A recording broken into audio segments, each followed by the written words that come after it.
12 বছরের একজন কিশোরী ফার্মেসিতে গিয়েছে টিটিনেস ইঞ্জেকশন নেওয়ার জন্য, কিন্তু ওই ডাক্তার ভুল করে তাকে জন্ম নিয়ন্ত্রণের ইঞ্জেকশন দিয়ে দিয়েছেন। এটাই বাংলাদেশ। বাংলাদেশ এমন একটা দেশ যেখানে মানুষের মরার জন্য বিশেষ কোনো কারণের প্রয়োজন হয় না। মানুষ রাস্তায় হাঁটতে গেলে বিল্ডিং কনস্ট্রাকশনের ইট পড়ে মারা যায়, রাস্তায় হাঁটতে গেলে কখনো দেয়াল ধসে মারা যায়, বাসে করে কোথাও যেতে চাইলে সে বাস ফেরি থেকে পানিতে পড়ে মানুষ মারা যায়, রাস্তায় হাঁটতে গেলে ছিনতাইকারের আঘাতেও অনেককে চলে যেতে হয়।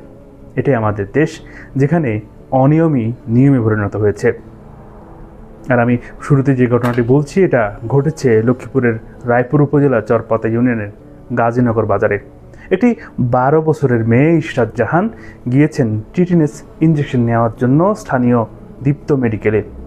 টিটিনেস ইঞ্জেকশন সাধারণত নেওয়া হয় সংক্রামক ব্যাধি যাতে ছড়িয়ে না পড়ে সেজন্য, কিন্তু ওখানের যে কম্পাউন্ডার ছিল তপন, সে ভুলবশত টিটেনাস ইঞ্জেকশনের জায়গায় ওই মেয়েকে জন্ম নিয়ন্ত্রণ করার একটি ইঞ্জেকশন দিয়ে দেয়।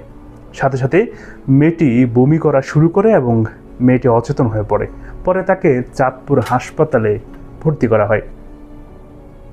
এরপরে এই ঘটনাকে ধামাচাপা দিতে স্থানীয়ভাবে আর্থিক লেনদেন হয়। ওই দীপ্ত মেডিকেলের যেই স্বত্বাধিকারী ছিলেন প্রদীপ, তার থেকে স্থানীয় এক নেতা 30,000 টাকার বিনিময়ে এই ঘটনা ধামাচাপা দেওয়ার চেষ্টা করে। মানুষের জীবনের মূল্য কত কম, কত সস্তা, কত সহজেই মানুষ এত বড় অন্যায়কে শুধুমাত্র টাকার কাছে ধামাচাপা দিয়ে দেয়।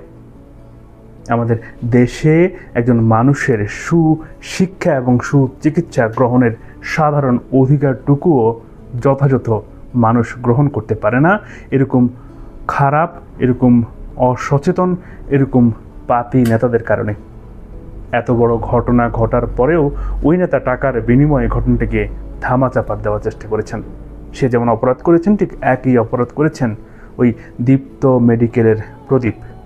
তিনি তার কম্পাউন্ডার তপনকে দিয়ে ওই মেয়েকে ইঞ্জেকশন দিয়েছেন, যে মেয়েটি এসেছিল টিটেনাস ইঞ্জেকশন নেওয়ার জন্য, কিন্তু তাকে দিয়ে দেওয়া হয়েছে জন্ম নিয়ন্ত্রণের ইঞ্জেকশন। দেখা যাক এই বিষয়ে প্রশাসন কতটুকু কী ব্যবস্থা নেয় এবং এর সুরাহা কীভাবে হয়। তবে এই ঘটনাই আমাদের দেশের একটা প্রতিচ্ছবি আমাদের সামনে তুলে ধরে। আমাদের দেশের চিকিৎসা সেবা কেমন, আমাদের নাগরিক সুবিধা কেমন, এই একটি ঘটনার মাধ্যমেই প্রতীয়মান হয়।